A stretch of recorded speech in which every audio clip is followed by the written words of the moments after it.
Alrighty. All right, here we go, guys.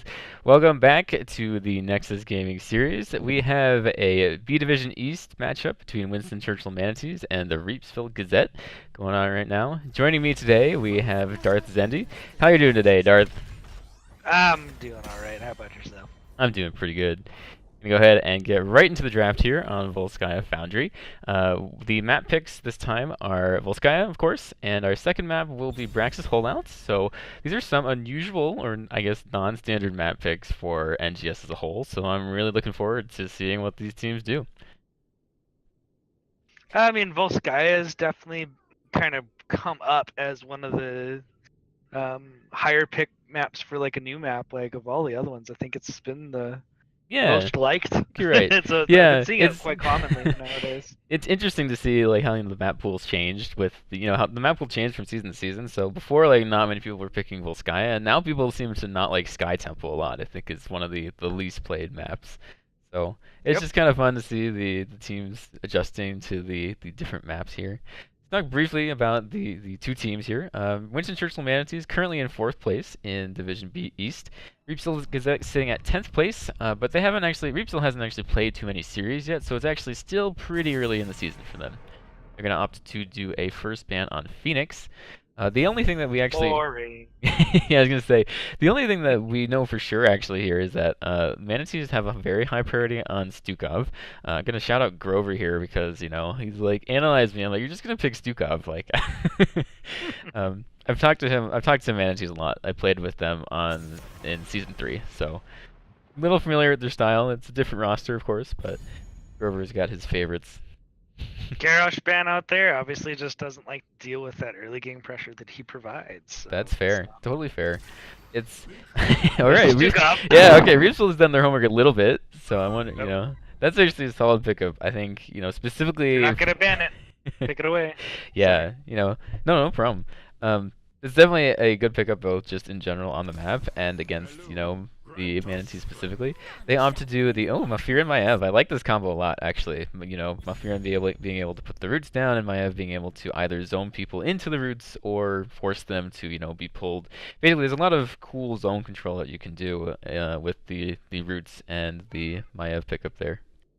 They do need to be careful though. Those circles and that pull in is very predictable, which gives Stukov some pretty good locations for the silence. And Medivh gives them that mobility that they need to get in and out of fights. Mm-hmm.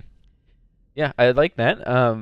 Haven't really seen, again, we haven't seen too much of the Reepsville Gazette play, but I do like that Medivh pickup, being able to get people out of Maev's cage, and if they get pulled back a little bit too far, just drop a portal and they'll be able to get out no problem. So nice pickup there.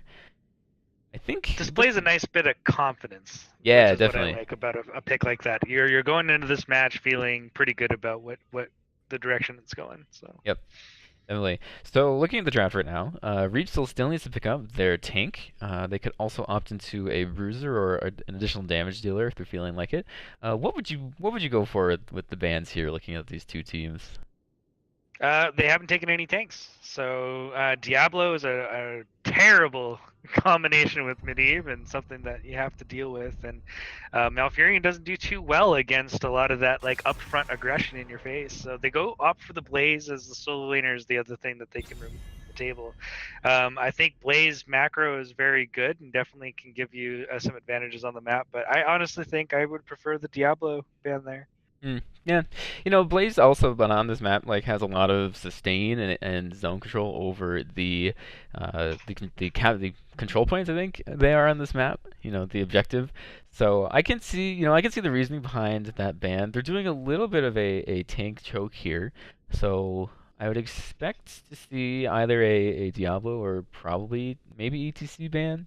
Just kind of trying to limit the tank pool there. I know that Killer is actually comfortable on. Oh, sorry, Cable 55. Hey man, is pretty comfortable on most of the meta tanks. So it might have been the case where you ban Blaze and then make sure you pick up either ETC or Diablo, so that you don't get pinched out there.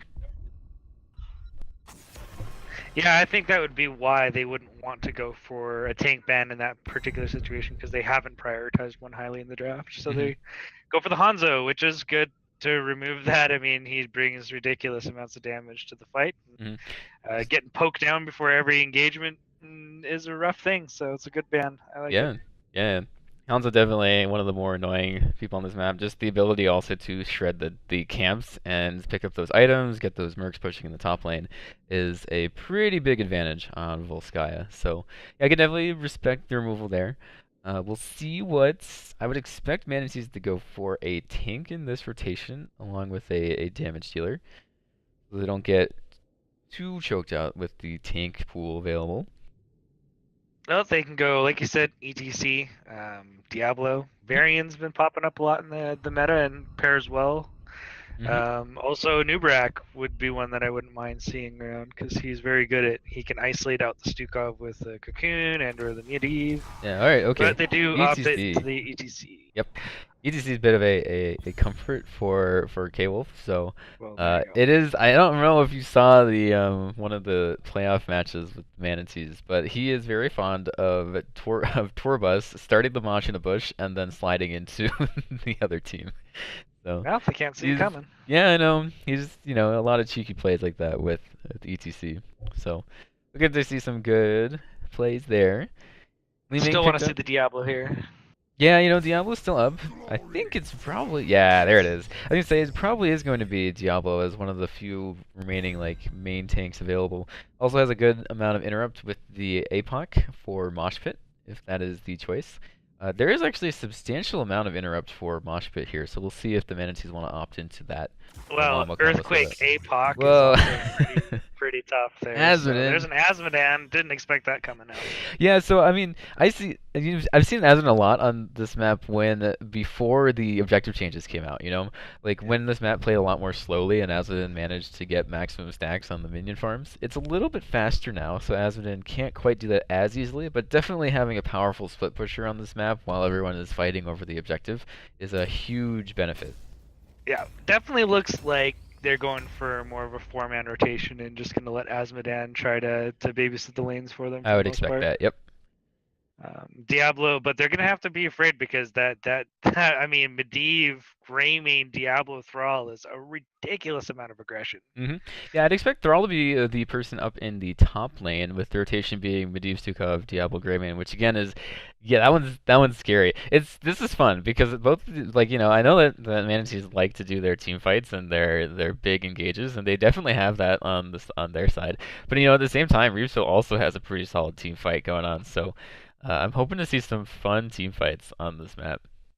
Oh yeah, that seems to be both of these drafts are all about just punching each other in the face over and over and over again to see who follows over first, right? So yeah, we'll see who falls first. But I expect them to be quick fights. They shouldn't be too sustained out there. The Medivh being the one factor that can make it draw out, I think, a little bit more. But they should be fast. Yeah, we'll see. All right, gonna introduce the teams over here. On the left, we have the blue team, Winston, Churchill, Manatees. We have Separate Deer. Oh, Separate Deer playing ETC. We have Cable55 playing Li Ming. Slitherint on Maev. We have Grover on Malfurion, and Chiki's playing Azmodan. On the right side, we have KLTM taking on the Diablo, Boiled Frogs on the Stukov, Jake the Snake on, Greymane? Greymane, I think, yeah. Centero on Thrall, and then, or wait, no, he's on the Medivh. No, he's on the Thrall. Who's on the Medivh? We'll have to pull the tab window for that. Yeah, you can't see it. It's Aken. I'm just like, why can't I see his name? There he is, the team captain on the Medivh. Yeah, he's on the Medivh. There you go. Jeez. All right. Terrible. I knew we were missing someone. Alright, team's just going right to lanes. Azmodan is stacking up in the mid lane. Azmodan did go Sieging Wrath, so that's the one where the more heroes he hits, the more damage he gets. So it's not as important for him to get the minions. And, going mid and getting those quick 2 hero stacks is more important for him right now. So we have 1-3-1 on the side of the red team looking out. Nope, with the Medivh floating up there now, it's a 2-2-1. Yeah, I think it's probably gonna be what happens. Fluid. Yeah, ooh. Deer gets caught out, and he's doing the rotation on the wrong side of the lane there. But his ETC gets away just fine, lingering around that portal to see if he can slide on anyone. Yeah, he knew he was in that bush, and all it takes is Medivh to be like, hey, buddy. Slam against the wall. Diablo will bully ETC in a lot of these chokes, so he's got to be careful of that. Right now, though, Azerton being left alone in the bot lane, Reepsville not really contesting the experience, going instead for the fight over this quick turret camp, or I guess they call it a fortification camp in game. I'm just going to call it turrets because that's long. Medivh kind of using the portal to have Reepsville pop in and out. Nothing really happening. Malfurion a little bit low, but it doesn't look like either team are willing to commit to this fight right now. Looks like Reepsville going to try to bully Manatees off of that camp right now. It looks like they went for an engagement, but they didn't like any of the targets, so they kind of danced around a little bit, looking for something to hit, and then just realized, you know, we're just gonna die if we stay here too long. So yep, but I mean, but overall, good work by Reepsville to actually prevent Manatees from taking that camp. They instead used Greymane to get their own siege camp in the top lane pushing. Let's see if the deer gets pushed against the wall, slides away to safety. No problem there. He's definitely putting the pressure onto that ETC, making sure that he's a little scared. You know, he's more scared of walking out into the middle of that lane too often there. So later on, those will turn into kills with the extra damage that Diablo starts to do. Yep. Meanwhile, in the bot lane, Thrall takes that fortification camp away from Azerton. Azerton looked like they tried to interrupt it, but didn't have too much luck there. Grover gets silenced, caught up silenced, pushed back. He might just get away, but does not. Greymane securing the kill there. Well, there's the unfun Stukov. Yeah. This is why he's prioritized so high. Yes, I know Deer's probably mad about that. I can't, can't say it. You know, this channel isn't for mature audiences, so I know the BS bubble is shorthand for it. So maybe we can call it that. Now, let's keep in mind that Azmodan is going to take a little while to scale up here, but much like Chromie, as he gets those stacks on his Sieging Wrath up, that poke damage is going to start getting really annoying. Yeah, currently sitting up at 10 stacks, having just hit that one on Diablo. Meanwhile, Medivh on the side of Reepsville is sitting at 18, so we'll try to keep an eye on those for you guys during the match. Miami actually has 0 stacks of Bonds of Justice right now. He needs to get some tethers out. Malfurion again gets pulled back into the silence and just blown up by Greymane. Nice engage. I feel like the macro focus for the red team's been fantastic, the camp focus has been fantastic, and they really set up this point so They did. well. Look at those 2 turrets, man. Look at that.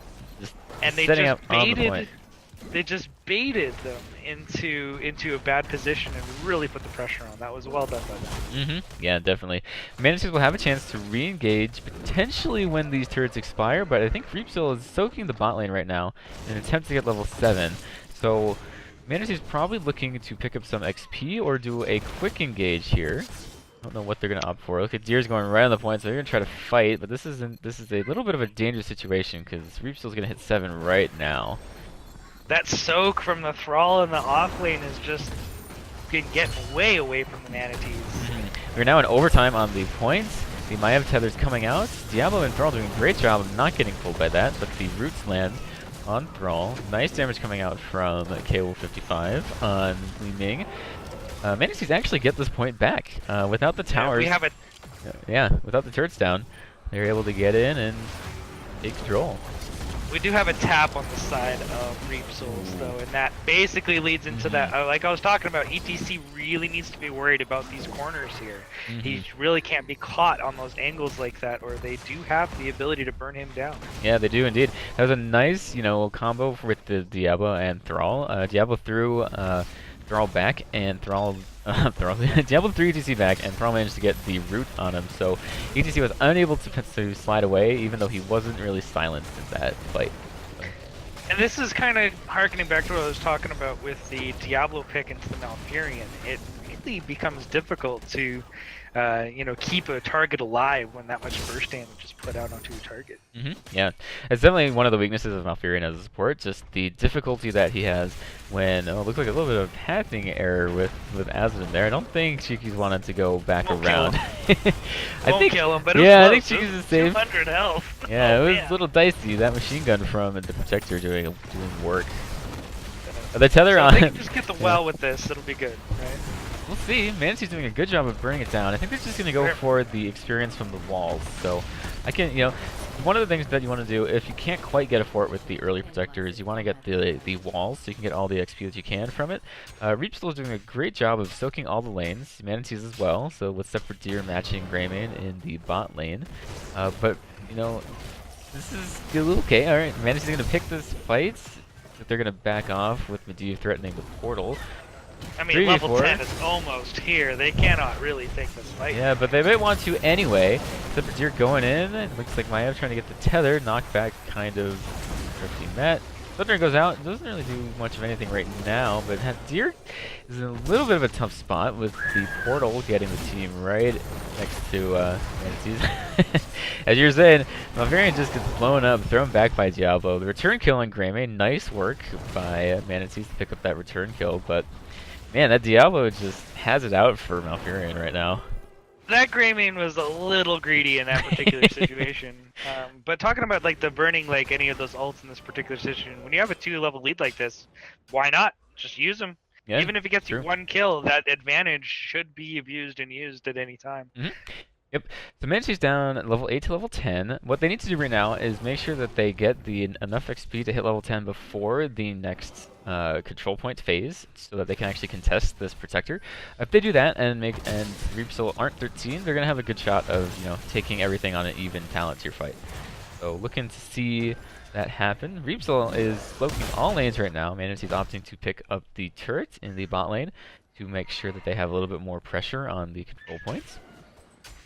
The macro focus and lane soak from the side of Reepsville has really been impressive. Every single time they have an opportunity to split those lanes freely, they take that opportunity and they're still maintaining camp control.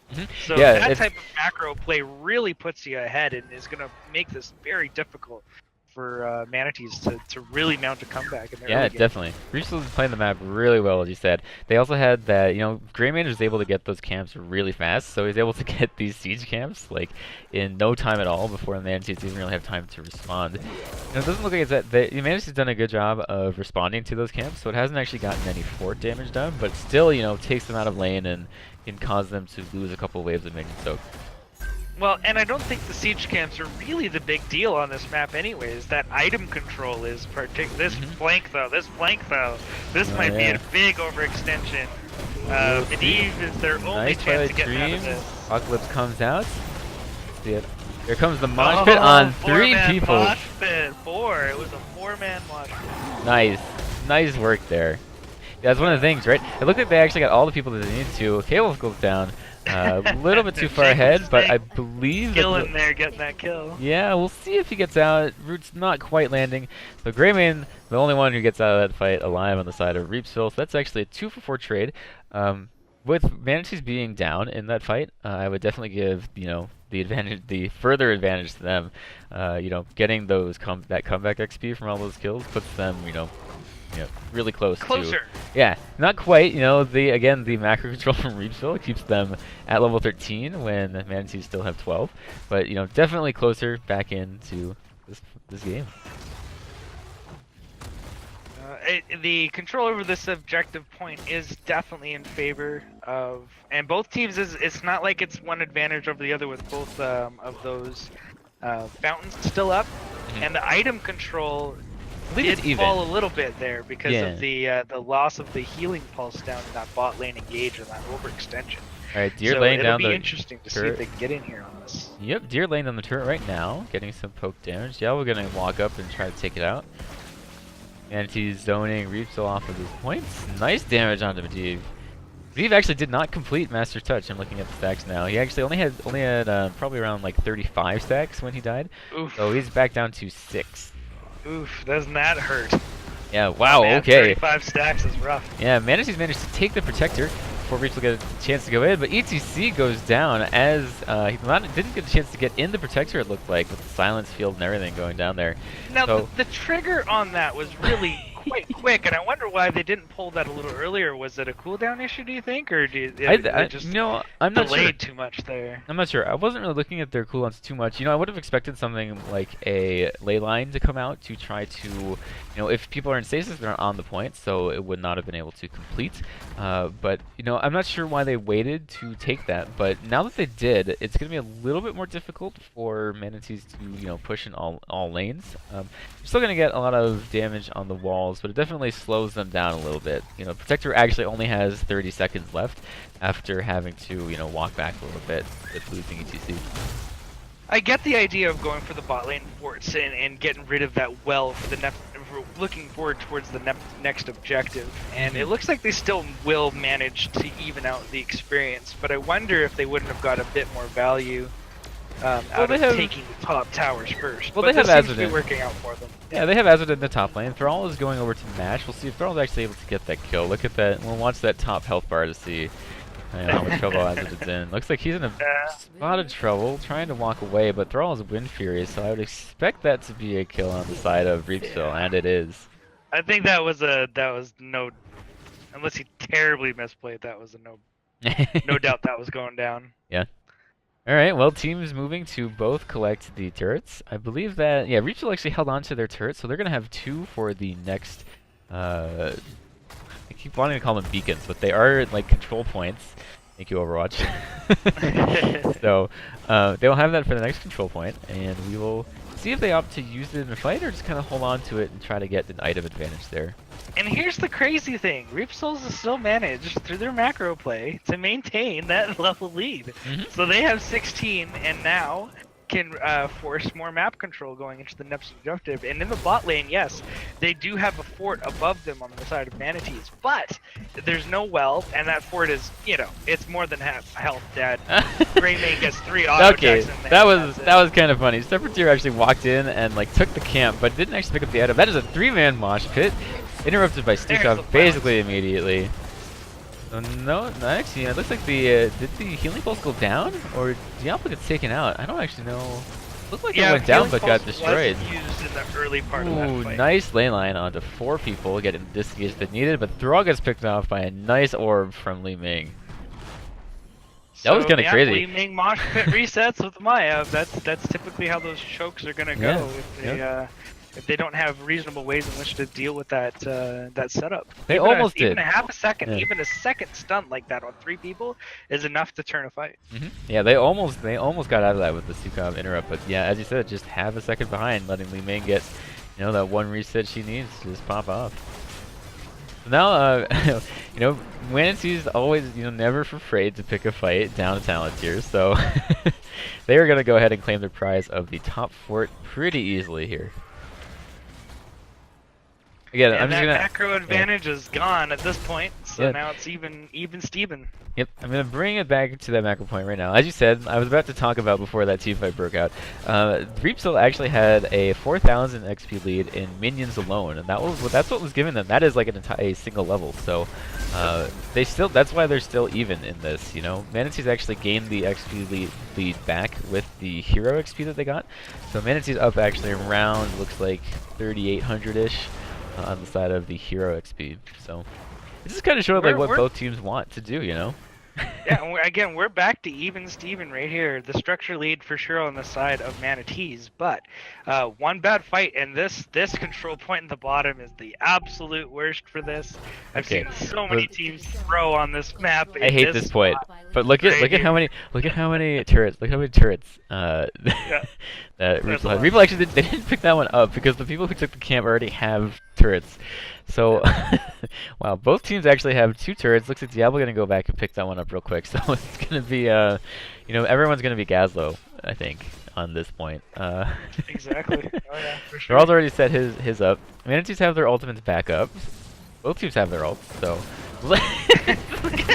There's the ley line. APOC goes down. Violent. Nicely timed, trying to pick off the I have here. I feel like the Thrall just wasn't in the good position mosh pit on capitalize. 3 people, actually 4, pulling Stukov back in. Fantastic. Yeah. Stukov gets taken out. Nice. These mosh pits here, super good. it's a huge argument for dealing with the ETC in the draft a lot of the time is that he has that pretty much insta-win button if you are not making sure that those mosh pits are interrupted. Medivh is really close to finishing Master's Touch. He should get it here. Ooh, no, not quite. Alright, he got I was holding my breath. I was like, is he going to get interrupted? No, Medivh has 39 stacks and completes it. So he is good. Doesn't need to worry about that anymore. He still needs to worry about dying because, you know, it's still bad overall, but, you know, he can relax a bit now. I am still trying to complete this level 1 quest, Bonds of Justice. Wants to increase the cleave damage, so not quite getting the full value out of that talent yet, but we're working on it. We're at 9 out of 10. So soon. I mean, that's still pretty good. You know, people definitely have a tendency to try to... It's not always easy to ring in 2, and you're not always wanting to just catch 2. You know, even 1 pick is good enough. So that talent tends to be one of those ones that does tend to be completed later on for right. And if, you know, reasons. looking at the side of Reepsville, it's also the case where you don't necessarily like want to try to get 2 sometimes, right? Because if you tether Diablo and you know, Thrall next to you, it's not really the 2 people you want right next to your face. Very, very fair point. Alright, Manatees actually got level 20 as been pushing in the mid lane. They have the level 20 advantage for this push. They're going to try to go ahead and get this keep. See any unusual level 20 pickups here. I mean, level 20 with Protector at this point, if it's played right, this is potential game ending. So they do need to be very careful here about taking any losses. That keep is a foregone conclusion. Nice orb by Azadin chunking the side of Reepsville here. Yeah, that's what I was talking about earlier. Once those things are stacked and it gets into that mid-late game, those orbs are just going to be doing half health damage to the squishes. Nice root into a pull on Thrall. Twilight Dream trying to pick him off. Nice protection by Medivh. Oh, engage on the Maiev. He's going to get the tether in, and he might just die for it. No, but the healing pulse. Azadin picked up the healing pulse during that, so Maiev gets out just barely as Diablo gets picked up there. Half health, 1 death, Diablo down. This could be the end. There goes another pick with an ETC slide in after the root, and this is pretty much done. So they have to misplay this pretty terribly to not get this down. Shield is not going down as fast as I'd like it to see. I know. They have 10 seconds left on this Protector. I think they still have it, but Malfurion low. Except for Deer's getting a little low. Someone should be in that gunner shooting this thing down. I'm not. They only have 1 second left. Oh no! This is not gonna end here. This is not gonna end there. Yeah, they have to be careful. He's gonna have a decent amount of chase with that portal, but it looks like Manatees are gonna get away safe. Not quite able. Yeah, you're right. Not quite able to end the game there with someone. I don't know who was. I don't know why they weren't in the gunner. That's a good point. But it looked like there was a solid 10 seconds while that was not happening. Huge credit for, you know, Reepsville's managing to mount that defense there, but I really do feel the misplay by far there was pulling the gunner out. It was much more important to get that damage I don't remember off. who was. I think it might have been was ETC in the gunner seat. They might have been trying to zone out the rest of Reepsville there, but you know, I don't think. I think that the damage from the gunner I think would have been enough to take the core down to low enough where you don't actually have to CC anyone because the core is already dead. Exactly. Alright, looks like Manatees. But they're still in a very dominant. Ooh, they might find Greymane here. Put those roots down, Grover. Yeah, there we go. Greymane gets rooted. I think he's. Ooh, nice teleport onto the points. Looks like the silence. Cheats. Yeah, the silence goes out, but no damage does on the side of Greymane, so Greymane gets out alive. And I don't mean the talent, just quite literally he cheats. Did you take that? Level 20s are up. I don't. So Medivh actually went for the wave clear talent, knowing that they're down a keep. He took the Q, kills all of the minions in 1 hit. So, there comes the. Ooh, that's a nice ley line. Apot comes out, hits. Oh, everyone except Maiev there. Here goes in for a mosh pit. Gets interrupted by a sundering. Nice work there by Reepsville. Paying attention to that mosh pit. They're so low. They're so low. And he still gets the kill off of it, though. And we still have a fight going on here. But the resets come in. The death mosh. There it is. Even though it's a 2-for-2 trade, I still think that this goes in favor of Manatees in that particular fight. Yeah, Manatees needs to. I don't know if they've realized that there is still a turret to be picked up. Looks like Li Ming's gonna go ahead and pick that up right there. So still, you know, they still have 2 turrets. Nice roots on Thrall, but no follow-up damage. So this late game Azmodan's stats are really starting to ramp up, and this is where he starts to get quite oppressive. Those orbs Definitely. are going to be hitting for half health damage, or As you're at saying, least a quarter quarter health. health. Yeah, I was watching And that one. you know, one or two or three or four of those, it's just going to be end of a team fight. So Yeah, indeed. You know, Stukov doing Reepsvilles really need to be careful. yeah, Stukov though doing a really good job of healing up his team though. You know, 86,000 healing on the side of Reepsville Gazette there. So it's one of those things like if the engage is timed right, you know, being able to poke people down and in between the Stukov, you know, one good spreads and heals. If everyone is too low at that point, it might be a bit too late on the side of Reepsville to stop Manatees from running into team and picking the fight that they want. Again, they really need to get these fights to end quickly, and I think they're still struggling in finding the appropriate pick target. On the A side lot of of their Reepsville. engagements have been, on the side of Reepsville's, Yeah. a lot of their engagements have been hitting against the ETC and not really being focused on some of the other squishies that would die much faster if they did. Yeah, Reepsville looks like they're playing this a little bit passive for now. It's only at 50% on the capture points on the side of Manatees. It looks like one turret is down on the side of Manatees, kind of zoning out Thrall here. Thrall's on a little bit on the wrong side, not too much of a problem. Medivh has the portals if they do pick and engage. Teams just kind of poking each other out. And Reepsville, you know, Manatees are kind of playing this, you know, they're daring Reepsville to come in and do something. Nice interrupt on the, I believe the ley line got interrupted there by Separate Deer, so nice knockback from ETC to actually prevent the engage. I think he was thinking about the Mosh, doesn't do it. APOC comes out. ETC's in a I think bad he still spot. wants to wait for the APOC. He has the to come death, up wait. break. ETC has Death Mosh, so if he dies, okay. If he dies here, it's fine. Yeah, because two people get caught in the Maj. Maev goes down. It looks like from a Medivh, Master's Touch, and actually And Reepsville Reepsville's comes in the out. fight. Yeah, it looks like Malfurion went down during that fight as well. So actually, Reepsville gets the advantage there, being able to take out the supports. And actually, you know what? Looks like they all went down around the same time. So just Manatee's not quite able to take down that Diablo, who I believe is at he's at 87 souls. So pretty tanky there. Greymane got really low in that fight. It was actually a super close thing on whether it was who was going to go down. And again, Medivh with a really good portal or Force of Will just made sure that he was able to trade positively into that. And I think that's what snowballed the fight. I think holding that mosh pit in that one particular situation, even if it was only up for a second, may have actually turned that fight in favor of Manatees. And it's always interesting to watch those little, just tiny micro plays making the biggest difference. Indeed. Yeah, so it looks like Reepsville is going to go ahead and grab control of this Tree Glove Protector. And it looks like they're going to push down, I don't know, they're waiting for a Bot little lane bit. should be the focus, it would be my suspicion. But they're going to clear the way first? I guess they're just waiting They're just waiting on everybody. Thrall. Yeah, they're waiting for everyone to get there. So this Protector now actually is alive for 1 minute and 42 seconds. So it looks like they're going to push down mid lane and just try to open this up. Maybe go for the win if they're able to get a few picks. Like it's really important. 24-minute Protector should probably kill a core. So, I mean, again, it's definitely is really high tense situations where Manatees has to really play this defense well if they don't want to lose the game here. Yeah, definitely. This is one of those situations where one pick, if one person on the side of Manatees goes down, it could mean the entire game. So, you know, giving burning up this down real fast though. That Asmodee. Yeah, Absolutely. The Thundering actually comes out trying to interrupt the Asmodee laser. It doesn't actually look, you know, Reepsville might not actually get this keep. Manatee's doing an excellent job of defending this. They're not even gonna get the keep because the Asmodee damage is absolutely just ruining their face.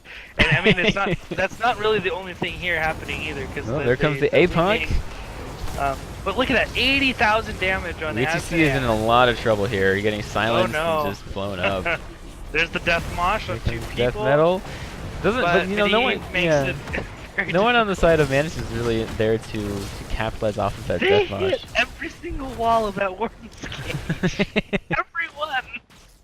Yeah, still though, you know, Reepsville, no one goes down there. Nice pick on ETC, just kind of CCing him to oblivion there. You know, silence, rooted, stasis, stunned.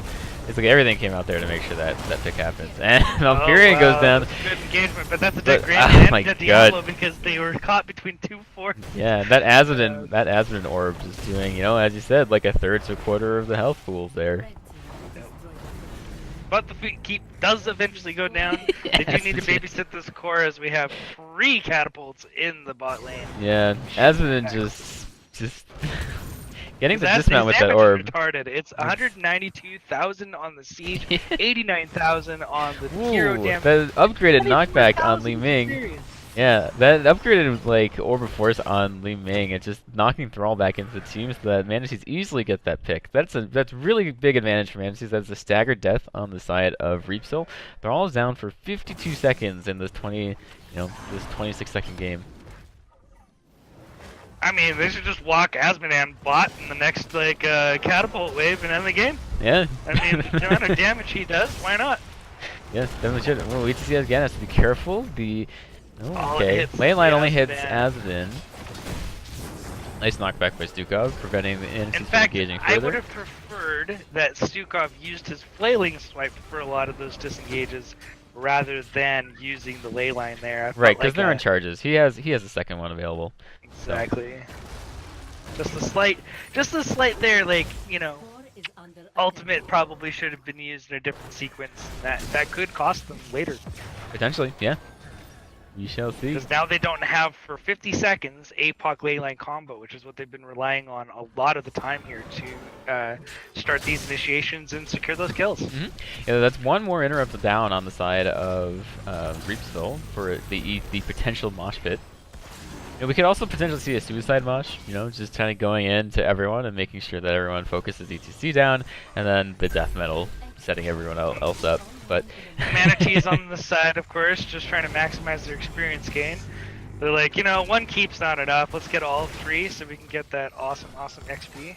Yeah, you know, it's one of those things where, you know, the talent picked up by Medivh at level 20 is really preventing too much of the experience to come out on the side. You know, the push on the bot side is not as strong because Medivh is able to just sort of negate that with.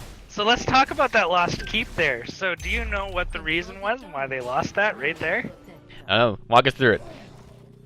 No leyline seal, off cooldown, so therefore they would not engage past the camp to get onto the targets because they had no initiation with their leyline seal. Yeah. That straight up cost them a keep for using that in that mid lane instead of the flailing swipes for the disengage. Yeah. Well, I mean, yeah, it's back up for this fight, so they could try to get this protector. I think this protector is the game, basically. This so is the game ender. Yeah, sure. if any one of these teams manages to get this protector, it's going to be the end of the game. But another thing I'd throw on that is I think the Reepsville actually might also need to try to secure a guaranteed kill on Asmodee, because I mean we just watched him burn that down insanely fast. Ooh, going for the Hellgate on Diablo. Nice combo there, pushing him right back. No chance for ETC to use the mosh pit just yet. The stasis coming out. Okay, there goes the mosh. It looks like a little slight miscommunication pushing Greymane back. Malfurion actually goes down because everyone's slightly out of position there. Greymane gets away with 400 health. Down to 100 health and he made it Diablo out, goes down. Diablo doesn't actually have his souls. So monkey. Diablo is going to be down for the full 60 seconds. Manatees don't have their support, so they actually be careful. Killed him. He's just gonna kill him. Oh no, but here comes Li Ming and Maiev. The death bot. Needs to get the resets. Oh, there he goes. All right. Both. Okay. Look, I think Master's Medivh Touch is do gonna. this. Yeah, Medivh's gonna get Do that. this. Yeah, it's up Kill to. the Li Ming. Get him. Get him. No. That You realize the thing catapult's actually doing. Wow, the catapults did a lot of damage to Medivh there. I don't know if you saw that, but like he got chunked like for like a quarter of his health. Speaking of catapults, oh, no. they're on 2 on the bot lane. This game. I think this is a game. I believe this is a game. Finally, it looks like Medivh's trying to get. He does get the kill onto Li Got Ming. the kill. What? Okay, all right. Just checking here, dude. his damage. This is okay. So just gonna walk it up to the core and park it and shoot it. I hope that's what happens. But he was actually gonna be able to clear out these minions here with a Q if he decides to land. What's Asmodee even doing in the Protector? You might as well just get out. He can kill the thing faster than the Protector can. Well, it's like a second health bar for him, right? So. Oh, I know. I'm just new. He's just punching it. Yeah, I believe this is a game after a really back and forth fight here. Looks like Winston, Churchill, Manatees are going to pick up the first game in this series versus Reepsville Gazette. Maybe I don't want to say anything too soon. Yeah, All right, there we go. There it We're is. for sure now. The core blew up. Can't you see it? 30 minutes and 52 seconds in. That was Awesome. What a a game, hell of man. a game. What a game. What a Hell of a game. game. Back and forth. I didn't know who was going to win at the end of that. I Both know. teams were solid. Came down to the They were last both well chaotic played. team fight. Man, that team fight was nuts, though. Malfurion got, the knockback did a great job of getting Greymane into the fort there, but it looked like it knocked Greymane out of the mosh pit, so he just kind of walked back through a cocktail towards Malfurion, and, poor Malfurion I was up, think that like, yeah, stuck on that those long conveyor belts. range burst damage from the side of Manatees is really kind of what put the pressure on. And when they weren't able to just 100% secure those kills, and then when that death mosh went down, it's just That death mosh was great. that's That it was was so actually, good. I was like, I forgot that UCC took that, right? Because I was like, what is UCC doing? And then I remembered death mosh was there, and if Leeming managed to get the resets, the fight could be cleaned up. So obviously, I assume you're looking at the statistics, but we have 32,000 experience on the side of Asmodan, Yeah. 108,000 hero damage, and 255,000 siege damage, 6 kills, 19 assists, and 1 death. If I'm going to point to anything that carried that match, it's 100% that Asmodan. I question marked it at the beginning, but you know what? If you can keep him alive into that mid late game, he's just devastating. Yeah, definitely. Yeah, we saw the poke damage. We saw everything, that Asmodan does well. The poke damage, the ability to just chunk a quarter of the health bars of, Reepsville Gazette sometimes all at once, just bringing the entire team down by a quarter. Just great work there by Cheekies on the Asmodan. All right. Yep. We're going to go Can't ahead. wait to see what the next match is for. Yep. Yeah. Well, it might be a little bit faster. We'll be in Braxis. We're going to go ahead and get that set up for you guys real quick, and we will be right back after a quick break.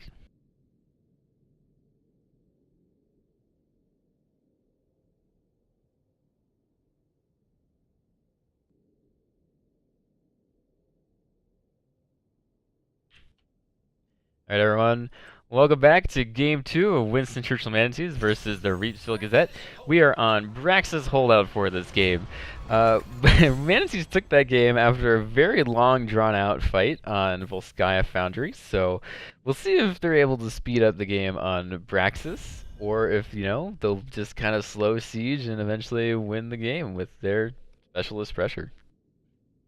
Yeah, like I said, I expect to see if that's the style, Ragnarok to be picked up. Or at least prioritized somewhere in the draft, as he does slow down the minion waves and makes any of those like early advantages or early waves pretty much just pointless. They don't do anything. Yeah, yeah.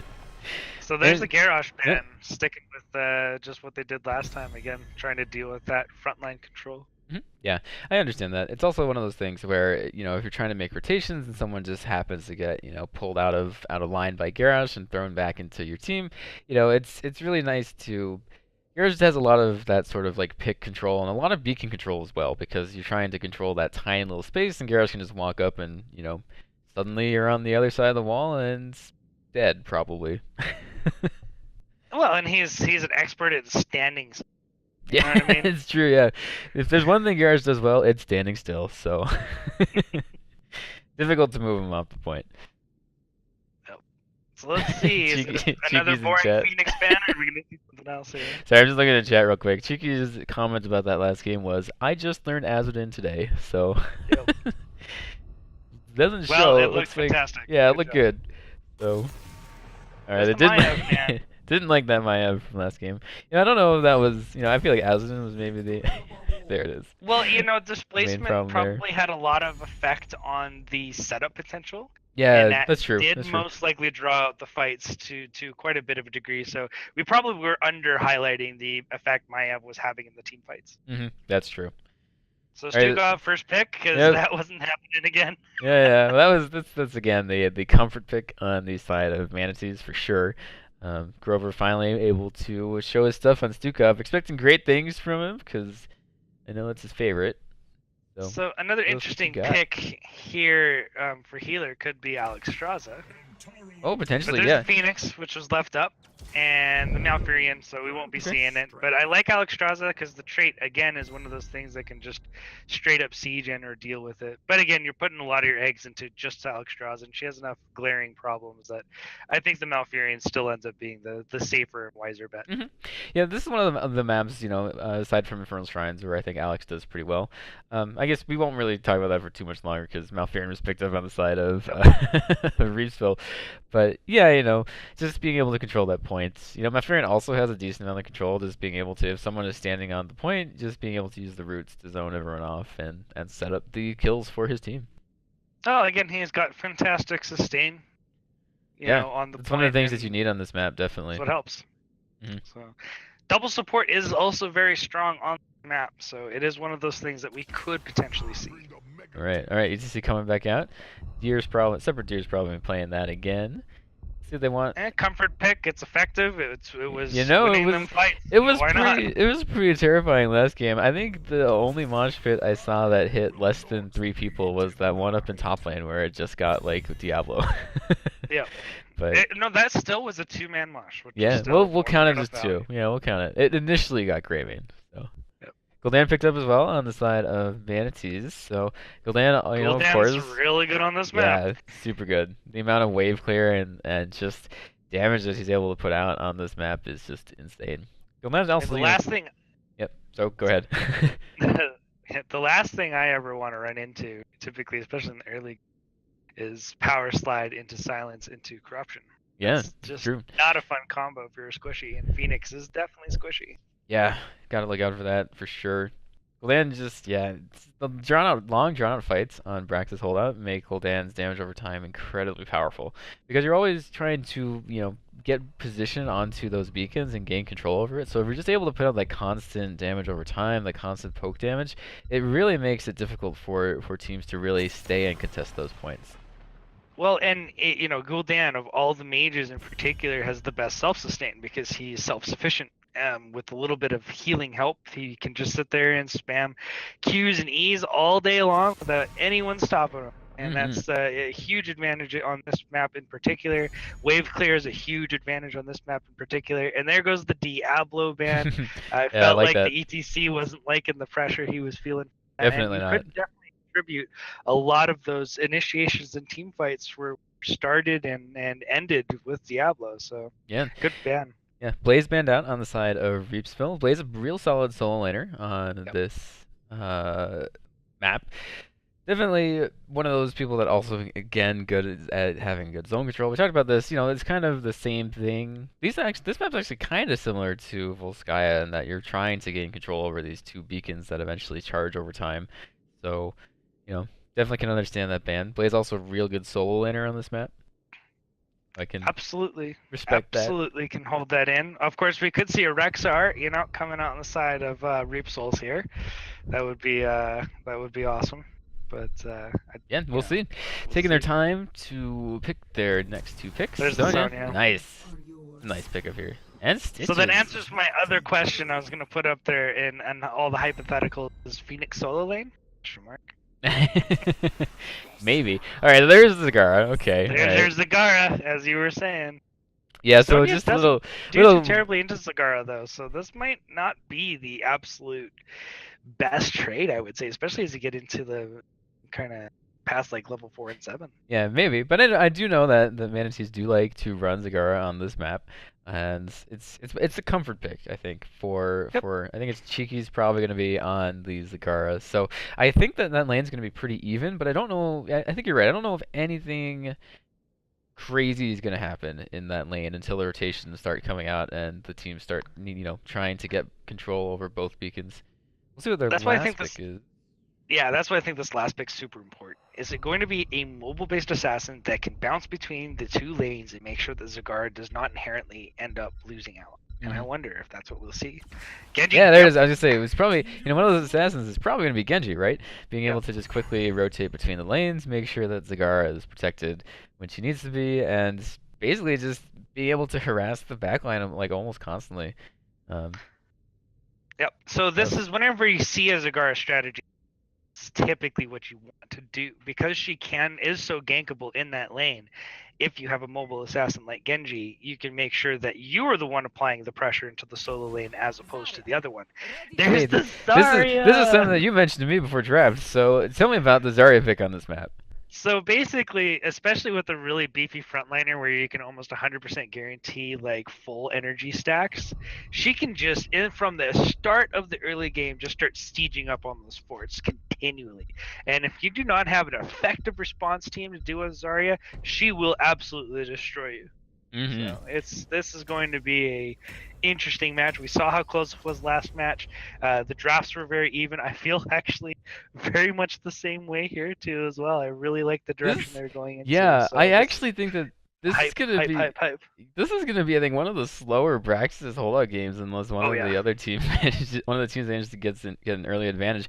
It's interesting. Reepsville is super tanky here. Sonya has a lot of self-sustain, so does Stitches. Zarya has the shields, Malfurion has the healing over time.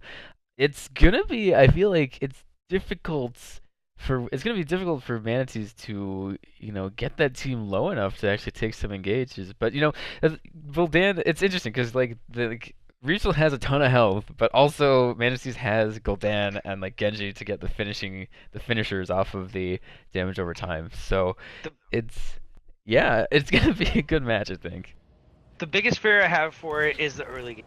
This is going to be the really big problem because Gul'dan, of course, does take time for his damage to ramp up. And when you have a beefy front line with the Malfurion, with the Zarya, he just doesn't dish the damage necessary to 100% or to 1-0 anyone on the front line. And he's not going to be hitting the Malfurion. So this is just going to be very like. Manatees have to play this early game really well, and on the last map, Reap Souls was the one that had the better early game. So this could be actually a problem for Manatees if they even misplay this first beacon. Yeah, just note, this is Reepsville's map, so, as you said, they did have a very strong early game, so, maybe that they're trying to capitalize on that on this map pick. I mean, this is one of the maps you want. Like, you can snowball a victory out of the early game, much like Tomb of the Spider Queen. So it is definitely one of those where it's really important to see who trades out well, who can secure the beacons, who can get the siege damage done. And that Phoenix is way too far forward. Yeah, but he's got the teleport. He gets out in time. Not quite that much CC yet. Violence Field wasn't on Phoenix at the time, so he gets out just fine right now. This is going to be a pretty slow matchup down here, I think. Both teams have and crazy amount of sustain. Nice pick onto Grover there. The roots weren't quite down in time, so Sukov managing to get away just fine there. If they land up that synergy a little bit better, it's going to be. But look at this, like Zarya can just stand in the middle. But nice silence. Here's the actual other point that you can make, though. One of the reasons you probably don't see Zarya very often is because of the high priority of Stukov in the draft these days. Yeah, that's true. Wow. Yeah, that was a great pick. Just Phoenix in the what was it? Zarya. Yeah, Zarya's in the silence field, and just a quick power slide, and there she goes. What's the talent, too? I actually want to look at for Zarya. And she did go feel the heat. Good against Genji, good against ECC. Not so much anybody else, I'd say, but, those two targets are still pretty decent to get that extra bonus damage. Yeah. I probably still would prefer pinpoint accuracy in that particular instance, but we'll see if he can get any value out of Feel the Heat. Manatees in control of both beacons right now. Zarya managing to win the top lane. Separate Deer a little bit low on ECC. Backs off a bit just to heal up. They already have control of the top beacon, so they're not too worried about losing this one temporarily. This Sagara is ruining Sonya in the top lane. I was thinking the matchup would be much more even, and I haven't even seen the Genji rotation to the top to secure that. It's just Sonya's not trading well into the Sagara. Yeah, that's just showing the power of a comfort pick right there. Yeah, Phoenix hitting a little bit low. Genji in the backline. Nice deflect there, getting a solid amount of damage onto Reepsville. And so here's the problem: the Manatees only have to win the bot. If Reepsville doesn't win the bot lane here, they're going to 100% lose the beacon. Nice pick onto TC. Malfurion went down to get a Regen Globe, trying to get his mana back up. So the roots were not in place for that. Separate has to be a little bit careful. He's very, very low right now. Doesn't look like Grover's going to be able to get the heal in time, and ETC gets picked off. Now, first beacon phase is probably not going to do a ton of damage to the side of Reepsville, as again, Zarya's wave clear, Phoenix wave clear is absolutely monstrous. But Gara needs to be careful here. The creep is going to spawn out this rotation from Stitches, so should be safe. Looks like Reepsville... So we did see a rotation from Stitches to the top lane. Yeah, exactly, to push off that Zagara there. If he can make this rotation back down to the bottom, they may not lose this bottom, but Zarya is getting super low there. Yeah, you know, Manatees seeing that Stitches was up top, taking the opportunity to reclaim the bottom beacon. Ooh, Oh, nice what a oh, that dash And right a into the root. roots. Malfurion, No. I don't know. Was that a missed route, or did he I'm not sure. anticipate the Genji dash? We're gonna call that some next level roots because, like, yeah, I'm with you. I thought it would be like right on Stitches, but you know, Genji dashing into the roots instead. So you know, some nice heads up play by Malfurion. We'll call it that. So just like we talked about ETC's insta-win button, Stitches has one too. If you're landing those hooks and you're getting those roots straight off of it, a lot of these heroes on the side of Manatees will straight up die from the burst damage. Yeah, Grover just barely managing to stay out of range of that hook there. Nice positioning. Good roots coming down on the separate deer. A little bit low, but I think Gov has one good spread now, so the sustain is definitely on the side of Manatees. The Zarya factor is going to stall this out 100%, and this was the thing I was afraid of when it came down to the 4-man. As these guys matched up with the early game, they are never going to straight up win the sustain. But the top lane has been in control of the Zagara, so... Yeah, Sony's trying to get back onto the beacon. You know, Reepsville's been doing a nice job of actually getting a solid beacon progress. I don't know if Manatees would actually be able to reclaim these in time. And I believe Sonya's gonna go down here. He will die. Oh my god. He had 176 health. Almost. Movement speed from the creep, not quite enough. Genji's gonna try to pick this up, but if Sonya isn't careful, we'll see. Yeah, that's gonna be a kill. Sonya actually wanders back out. Zarya can straight up clear this wave almost by herself. Yep. Manatees rotating up to the top. Stitch is trying to interrupt that rotation a bit, so nice positioning there, but not quite able to get a hook or get a pick. Manatees should be able to clean this up like no problem though. Gul'dan is sitting at 32 corruption stacks already, so he's almost done. Fast. Yeah, well, but it is Braxis. To be fair, when you're up against the Stitches and Estonia, like, you know, what you can do. Yep. Genji gets picked again, Protect keeping alive for a little bit, but eventually goes down, getting caught in those roots. Those roots just being a huge problem. No one's dodging your corruption stacks in the original laning phase because you want to get hit by these those. These pulls, man. Hooks. Yeah. Those hooks have just been on. Now we're seeing the synergy that we need. KLTM bringing out the Stitches hooks, and it is really causing these guys some problems. And as I said before, we lost one tower in the bot lane. One tower because of Zarya. And that's the effect she has on this map. In the early game, those early pressures, they could be the biggest waves, and she can straight up solo them. Phoenix just kind of sweeping up the creep there. He's using his laser and just trying to position himself to clean up as much as he can. We are now in the bot lane. Seems to swap sides now, as you typically do on this map. Going for the pick on Phoenix. He should be okay, but he actually gets silenced, unable to use the teleport. Genji coming back, confirms the kill on Phoenix with some nice reflecting there. So that was actually kind of unfortunate. I'm pretty sure Stitches was going for the helping hand yeah. Phoenix, and unfortunately hit the ETC, which doesn't help him out at all. Yeah. Still getting that high hook accuracy, but you know, maybe not on the target that you wanted there. Genji keeping watch for his team as the Manatees pick up their bruiser camp over in the top left. A hook? No, nope, not that time. Doesn't have fishing hook yet. Not yet. Oh yeah, eventually. Manatees just trying to play it safe, get some map pressure out, getting to level 10 before the next beacon phase. Separate Deer, Warntlake keeping watch for his team over in that bush there. Nice and slow play by both teams. They're gonna invade this bruiser camp. Sonya doesn't see this. This could be a nice pickup on side of Manatees. Deer's gonna run. Yeah, Deer's considering for the slide.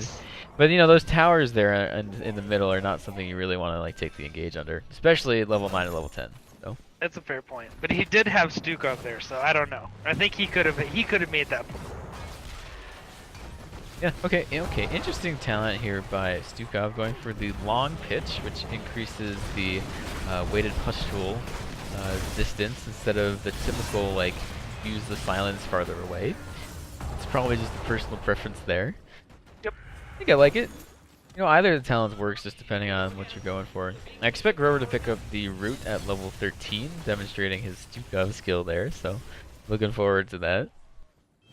Yeah, you take the, oh jeez, what is that called? Virulence reaction, I think. There it is, Virulence reaction. That's either you take that or you don't play Stukov. Man, those Stitches hooks are super scary, but Gul'dan was positioning himself in just the right spot to avoid getting hooked there, so. Man, yeah, every time these hooks come out, I just get scared. And that should be how Manatees is feeling it too. Yeah, the hook goes out. Root's not quite there, so Genji actually gets away just fine. Gul'dan just finished the Echoed Corruption quest at 9 minutes. So he's gonna be doing a lot more damage now. The only sad part about that is all it's gonna do is stack Zarya Phoenix shields. is coming, yeah, Felix is coming around for the gank. This is the salvo right there. Wow, that flank. Oh, but look at that Horrify though. So good. Nice Horrify. Stukov goes down, but it looks like Zarya basically hit them with a Graviton Surge at the entrance there, and it was just no bueno.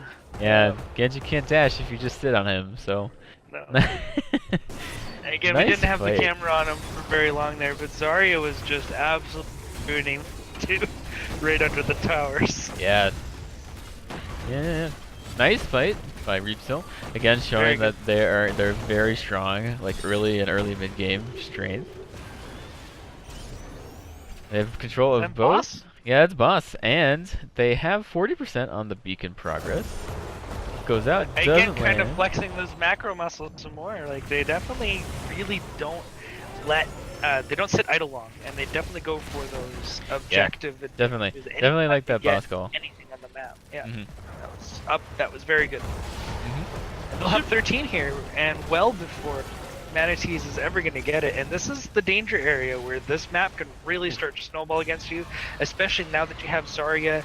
I want to see her rotate down because the siege that she can provide on this next push, especially with the boss being in this lane already, this and could she's doing be just more that. game ending. I believe, you know, with Gul'dan's wave clear, I think this is probably going to be not necessarily game unless Reeps will get a few picks here. Hook. Yeah. I mean, if there's a hook and they manage to take someone out before the wave hits the wall, it's probably game. But you just gotta be careful, sitting out a little bit, just getting shredded by the machine gun from the boss there. Yeah, this is gonna, wow, there's pretty no scary. way this is pretty scary. But you're right, this could be game if they're not able to carry that. Nice hook by Stitches. Graviton Surge goes out, gets Rover there. It does hit Stukov. Nice knockback. It wasn't very well placed otherwise. That was kind of a whip. The leap goes out. They're really trying to get. There's the Stukov kill. Yeah. If Sonya lives here, this is a big problem for Manatees. This game might just end. Nice mosh And pit. that's a 4-man but the Malfurion Twilight Dream is the interrupt there. Genji going in, gets the Zarya pick. They might not be able to end here, but with the Genji well, it's kill only Zagara. They still have the Guardian, so this might be game. Phoenix goes down. So we'll see if Manatees are able to get up in time. Stukov's the only one up. No. But he doesn't have much of anything. Yeah, he gets pulled in. Roots go down. Island. I mean, they should still focus on killing the core and not attack the Stukov there, but I don't know. They may not coming out? No, they definitely have enough. The Guardians are going to take that out, even if they manage to take out Reepsville. I think the Guardians are still going to be able to get the damage out on that core. Well, that would be a draw, 1-1, and... Yep, looks like it is indeed. Going to be a draw. I think this map definitely plays a lot more to Reepsville's strength, like in the early game. Just being able to get those, like, early kills and get that snowball lead on a map like Braxton. What did I tell you before the stream started? I actually don't remember. Zarya. It was Zarya. No, it was Zarya. Yeah, that's right. That's right. That he will end it off the first or second wave. And what did we see? Second objective. We saw it. Yeah, we saw it. MVP, but That's true. You know. All right, let me check with. I want to see if we can maybe get both captains in, because I do want to get both of their thoughts on that first game, actually. So I'm gonna send them some messages real quick. I'll leave the stats up. We're gonna see some interference from my chat window on the stats, but There you go. I'm gonna go ahead and ask for an interview. So 44K on Gul'dan and 71,000. I mean, this has got to be expected whenever you take a Gul'dan into Brax's holdout. I did like the strategy of Manatees, but as soon as Zarya came out, I was a believer. Yeah. Yeah, I mean, you definitely called that Zarya pick. I wasn't expecting it. I wasn't expecting it either. I was just saying I'd like to see it, and pleasantly surprised, and that's always a good situation. All right, we're gonna move over to a different chat lobby real quick. Go to lobby 1. I'll meet you right there.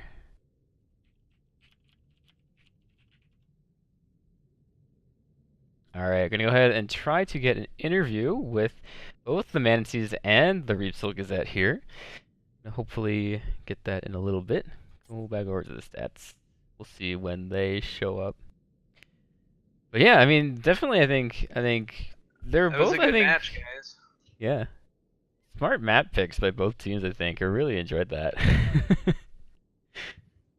Definitely probably some of the riskier maps to take in the map pool, and that always kind of turns into really exciting games. So Yeah, you know what's funny is we were gonna pick Rexar on Bracket, but then like last minute we changed our mind and picked the Zarya because they picked Genji. I see K-Wolf. He's in lobby 3. I can't drag him over here. I'm gonna K-Wolf lobby 1. Well, talking Anyway, about so yeah, just briefly, Zarya pick. yeah, hang on. We have with us we have Akin from the Reepsville Gazette, the captain of the team. We're also going to try to get the Manatees in here. There he is. We also have a KWOL55, captain of the Winston Churchill Manatees here. Great games, guys. They were a lot of fun to watch. We did want to start with, I believe, Darth, you had a question for Akin, I believe. Oh yeah, so like you were talking about, we decided to go with the Zarya. So I had actually been talking to Falindrith about the possibility of a Zarya pick because I hadn't seen it in a long time, and I was very happy and surprised when you popped it out. And I guess that early game siege potential really did seem to make it difficult on the point control, and then just the ability to stop the first initial wave on the bottom and then push the objective on the end part there just seemed to be worked really well for you on this map. Is that something you practiced before, or like you were saying before, you were going to go with the Rexar? Is that usually a dilemma you have, or is that just kind of what happened this time around? We planned on going the Rexar pretty much the entire time, but we switched it up kind of last minute. Our flex player is really good with Zarya, which most people don't see that pick coming. So once they had Genji locked in and Gul'dan, we thought the shields would be really well there, and it definitely worked out for us.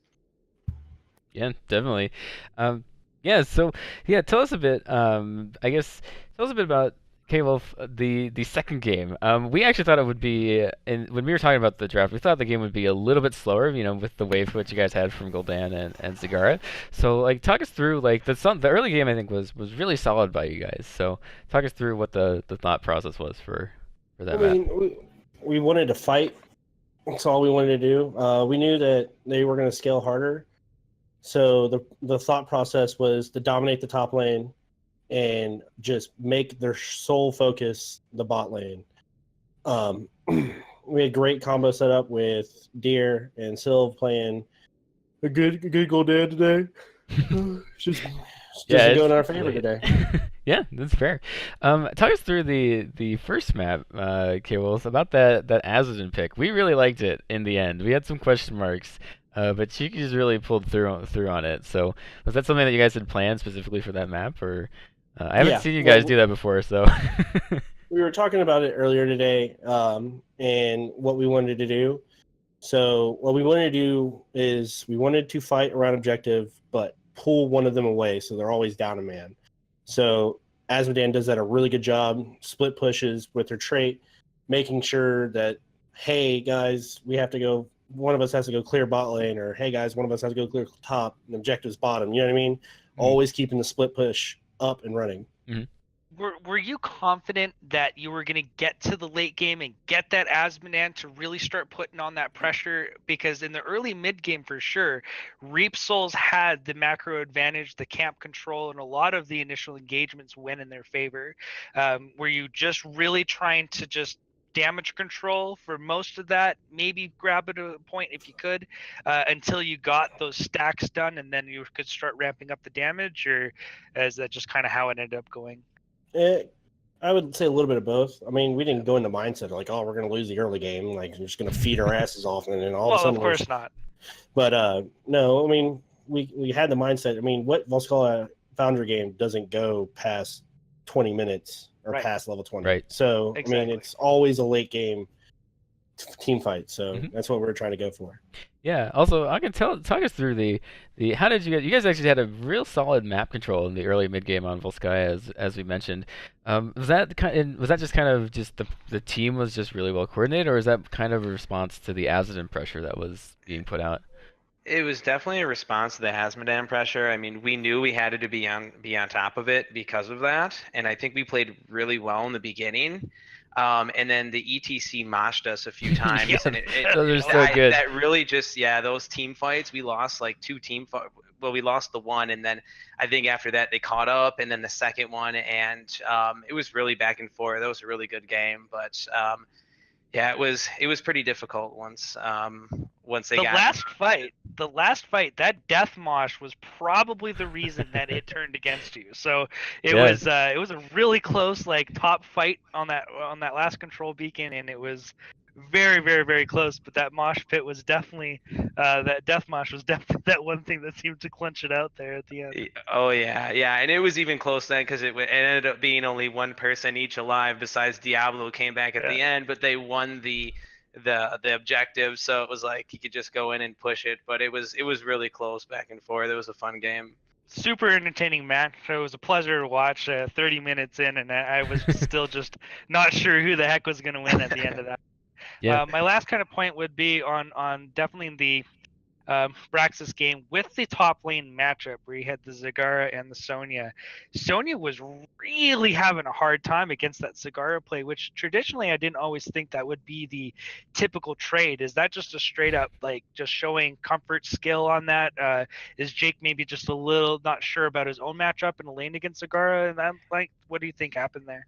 Jake's pretty good on Sonya, but yeah, he's not as comfortable on Sonya. That's definitely not one of his go-to heroes. We knew he was going to kind of have trouble with that, but we figured we could compensate it with the Stitches hooks and the roots, and that definitely worked out for us, and then plus the Zarya to back it up. So I think it kind of worked out for us in that favor, but he played pretty well fighting off against her at top for sure. And then we rotated to help him a few times. So the Stitches rotate was timely and good. Yeah. That's what needed to happen there. Otherwise, you would probably have not won that top lane. Yeah, that's our shot caller there, the Stitches. So yeah, nice his work. His hooks. Oh man, those hooks and the roots in the second game were dirty. All right, guys. It is late, so I think we're gonna wrap up this cast. Any shoutouts, K-Wolf, before we wrap this up? Shout out to the squad, the fam. You always want to keep it going, keep a strong presence in the NGS, and always give the shout out to the man upstairs, Winston Churchill. I know you're looking down on us. Thanks for the support. All right, Akin. Shoutouts on your end. I'm going to give a shout out to all of TRG and the Reepsville Gazette. Thanks to everyone, and especially my boy Boiled Frogs. He's one of the best Dukovs in the North America. So. Ooh, all right. And Barnheasy. A challenge. I'm gonna throw it over to Grover. I think you gotta show us your Stukov, man. All right, guys. That's about does it for me, Falindrith. I was joined today by DarthZendie. It's been a pleasure, man. Hopefully we'll be able to do this again. Where can people find you? Guys. Thanks for the cast, and No K-Wolf, problem. good luck, guys, in the future. Same. Yeah. All right. Cool. Yeah, DarthZendie, where can we find you if we're looking? Really, at this point, DarthZendie, Twitch TV.com/DarthZendie is my only. I haven't really got my stream up and running quite yet, but maybe I can do a few more casts and we'll see what happens from there. Otherwise, you'll catch me on NGS matches. I play for the Bush in Division D West. So anytime you guys are around, I'm playing support on that team. So yeah, Awesome. come cheer us on if you're in the mood for it at the time. Awesome. Sounds great. And of course, you can find me, Falindrith, here on Twitch. This is, of course, my channel. Hopefully, you're watching it on my channel. You might be hosted. I don't know. I haven't checked tonight. You can also find me on Twitter, at Falindrith. You can actually find me basically everywhere on the internet with that handle. So, yeah, have fun. Cool. That does it for us. Have a good night, guys. Thanks for tuning in.